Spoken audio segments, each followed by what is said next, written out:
यह कहानी है गिद्धों की, जो हमें एक बहुत बड़ा सबक सिखाती है।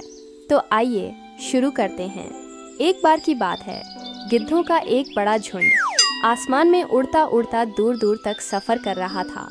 उड़ते उड़ते वे एक सुंदर टापू पर पहुंच गए। यह टापू समुद्र के बिल्कुल बीच में था। चारों तरफ नीला नीला पानी था। लहरों की मीठी आवाज आ रही थी और ठंडी ठंडी हवा चल रही थी। वाह, कितना सुंदर नज़ारा था। गिद्धों ने देखा कि इस टापू पर चारों तरफ मछलियाँ, मेंढक और कई तरह के समुद्री जानवर थे। उनके लिए खाने पीने की कोई कमी नहीं थी और सबसे अच्छी बात यह थी कि वहाँ उनका कोई दुश्मन नहीं था। कोई ऐसा जानवर नहीं था जो उनका शिकार कर सके। गिद्ध बहुत खुश हो गए। उन्हें लगा कि उन्हें पहली बार इतना आराम और शांति भरा जीवन मिला है। न कोई डर, न कोई भूख, बस मजे ही मजे। झुंड में ज्यादातर गिद्ध युवा और उत्साही थे। वे सोचने लगे, वाह, अब तो हम जिंदगी भर यहीं रहेंगे। इतना आराम, इतना स्वादिष्ट खाना और कोई डर नहीं। इससे अच्छा और क्या चाहिए। सभी गिद्ध मस्ती में खो गए। वे दिन भर खेलते, खाते और आराम करते। लेकिन उनके बीच एक बूढ़ा गिद्ध भी था। जब वह इन युवा गिद्धों को इतनी बेफिक्री से रहते देखता तो उसके मन में चिंता होती।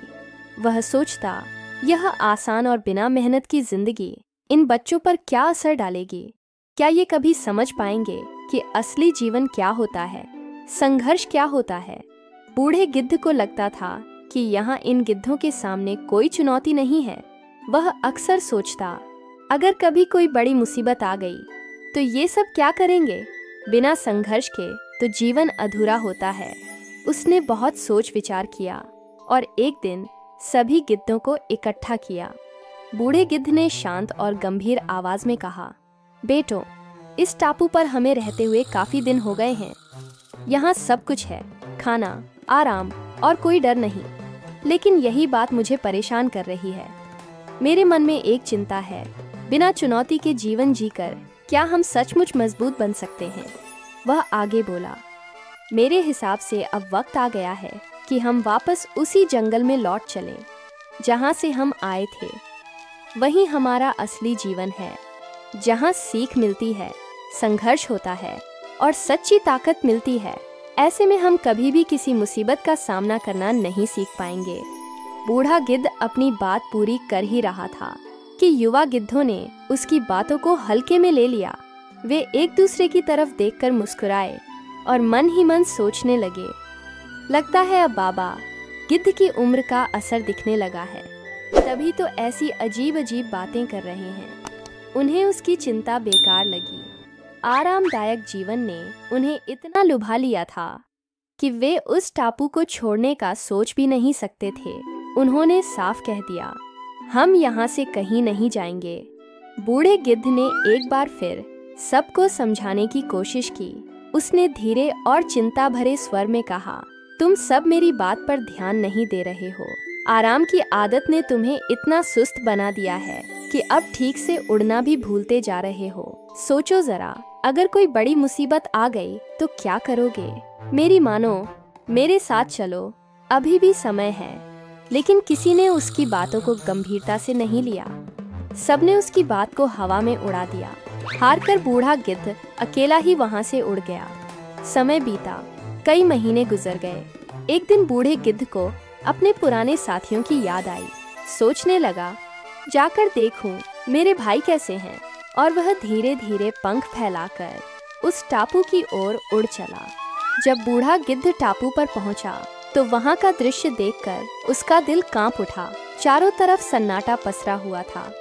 जहाँ कभी हंसी खुशी से गिद्धों का झुंड खेलता था, वहाँ अब सिर्फ लाशें थीं। कई गिद्ध जमीन पर घायल पड़े थे, खून से लथपथ, दर्द से कराहते हुए।